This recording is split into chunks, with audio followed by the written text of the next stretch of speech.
बोलो गुरुदेव भगवान की जय। प्यारे कृष्ण कन्हैया लाल की जय। पूज्यपाद श्री उड़िया बाबा जी की उपदेश उपासना खंड चल रहा है। आज है प्रेम तत्व। संसार के तांडव नृत्य में प्रेम सर्वत्र काम करता दिखाई दे रहा है। हाथी से चींटी पर्यंत समस्त जगत प्रेम पास में जकड़ा हुआ उन्मत्त की तरह नाच रहा है। नाना प्रकार के सांसारिक विषयों की प्रीति ही जगत को नचा रही है। यह विषय प्रेम ही चोर से चोरी कराता है और जार से जारी। धर्म जो वास्तव में शांति प्राप्ति का मार्ग है, उसे न जानने से ही अधर्मी लोगों के कारण पृथ्वी नरक तुल्य बना दी जाती है। माता पिता अपनी संतान के प्रेम पाश में बंधे हुए नाना प्रकार के कष्ट सहन करके उनके भरण पोषण के लिए न्याय और अन्याय से धनोपार्जन कर यमराज के पाश में बंध जाते हैं। मछली जिह्वा के वशीभूत होकर कांटे में फंस जाती है। हाथी कामबस गड्ढे में गिर जाता है। हिरण श्रवणेंद्रिय के विषय का प्रेम होने से अपने शरीर का बलिदान कर देता है। पतंग चक्षु इंद्रिय की जंजीर में बंधकर विवश हो दीपक की ज्वाला में अपनी आहुति दे देता है। भ्रमर गंध की लोलुपता से कमल में बंद होकर प्राण गंवा देता है। ये सब जीव एक एक विषय की लोलुपता से ही नाश को प्राप्त होते हैं, किंतु मनुष्य जो सृष्टि के प्राणियों में श्रेष्ठ माना गया है और जिसमें ये सब इंद्रियां प्रबल होती हैं, मोह रूपी रस्सी से नथा हुआ इन सभी विषयों को ग्रहण करने के लिए बंदर की तरह नाचता फिरता है। यह बात सभी जानते हैं। इस प्रकार सभी प्राणी तरह तरह के प्रेम के नशे में उन्मत्त हैं, परंतु प्रेम में अंतर है। एक प्रेम जीव को अधोगति की ओर ले जाता है तथा एक दूसरा प्रेम है जो उसके उद्धार का हेतु है।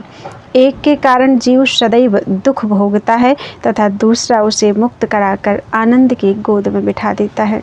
यहाँ हम उसी प्रेम की व्याख्या करना चाहते हैं जो परमानंद का प्रकाशक है और जीव को उन्नति के मार्ग से ले जाकर उसे परम पद की प्राप्ति करा देता है।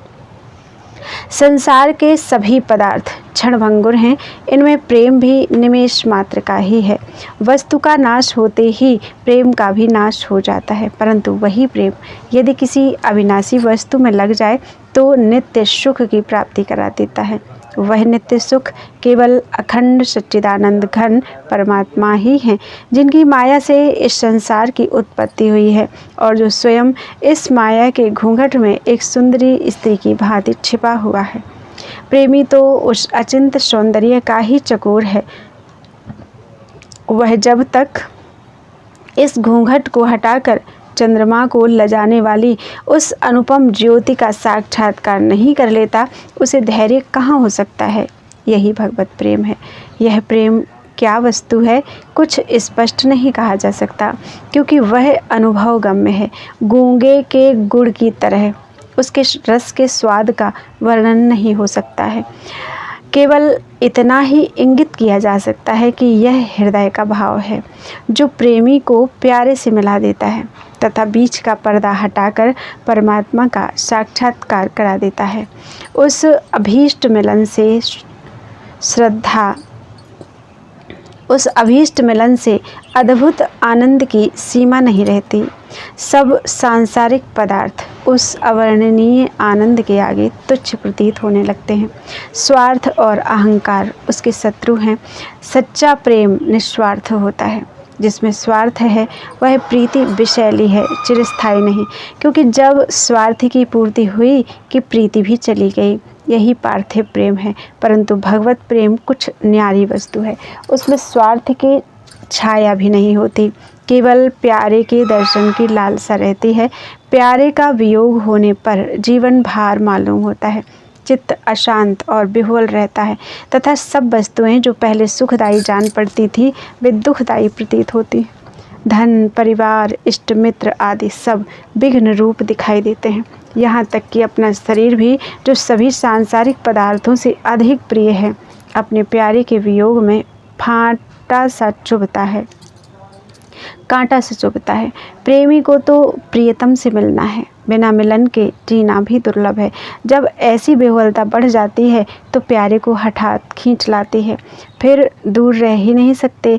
प्रेम के लिए कुटिल वासनाओं से शून्य होना चाहिए। प्रेम स्रोत की तरह दूसरे का अस्तित्व नहीं सह सकता, सौत की तरह दूसरे का अस्तित्व नहीं सह सकता।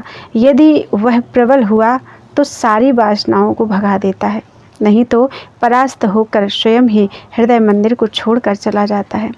बहुत लोग पूछा करते हैं कि प्रेम कैसे मिलता है, सो यह तो स्वभाव से ही सबको प्राप्त है। हमारा कहना है कि हृदय में जगह दो तो प्रेम भी आ जाएगा। जहाँ इसके शत्रुओं का राज्य हो वहाँ क्या प्रेम सिर फोड़ेगा। यदि प्रेम की तरंग से हृदय को सींचना हो तो अपने हृदय की वाटिका को आनंद आदि कुसुमित लताओं से विभूषित करने की तीव्र इच्छा हो तो हृदय क्षेत्र को कामादि कूड़ा करकट से साफ करने का प्रयत्न करो। फिर देखना प्रेम रूप निर्मल धारा स्वयं आकर तुम्हारी वाटिका को हरी भरी बनाकर प्रफुल्लित करेगी।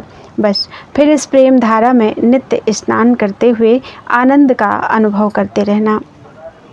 प्रेम का अधिकार बढ़ जाने पर जब रोम रोम से प्रेम धारा बहने लगती है तो शरीर, मन और बुद्धि में अहंता ममता ठहर ही नहीं सकती। वास्तव में यह अहंकार ही सारी अशांति की जड़ है। इससे मनुष्य सांसारिक विषय वासनाओं में फंसकर जीवन मरण रूपी श्रृंखला में बंधा रहता है तथा नाना प्रकार के सुख दुख में डूबता तैरता अपना अमूल्य जीवन नष्ट कर देता है। आश्चर्य तो यह है कि इसे इसी गोरख धंधे में फंसा रहना अच्छा लगता है। यदि इस प्रकार की स्थिति में अशांति हो तो इससे निकलने की इच्छा हो सकती है, परंतु जब ऐसा समय आता है कि इसे उस भंवर में से निकलने की तीव्र इच्छा प्रकट होती है तो किसी सहायक की खोज होने लगती है। उस समय गुण रूप कर्णधार की शरण लेने से इसका उद्धार हो सकता है। गुरु रूप कर्णधार की शरण लेने से इसका उद्धार हो सकता है। इस विषय में भक्त शिरोमणि श्री गोस्वामी जी कह गए हैं, तुलसीदास हरि गुरु करुणा बिनु विमल विवेक न होई, बिनु विवेक संसार घोर निधि पार न पावे कोई। गुरुदेव के सत्संग और उनके वाक्य पर पूर्ण विश्वास होने से भगवान से प्रेम और विषयों से वैराग्य होता है। फिर हृदय में निर्मलता बढ़ती जाती है। धीरे धीरे हृदय रूपी जलाशय के स्थिर होने से आनंद की झलक पड़ने लगती है। फिर प्यारे से मिलन होने लगता है। उन्हें कहीं अन्यत्र खोजने की आवश्यकता नहीं है, वे तो अपने भीतर ही छिपे बैठे हैं। गुरुदेव उनको दिखा देते हैं।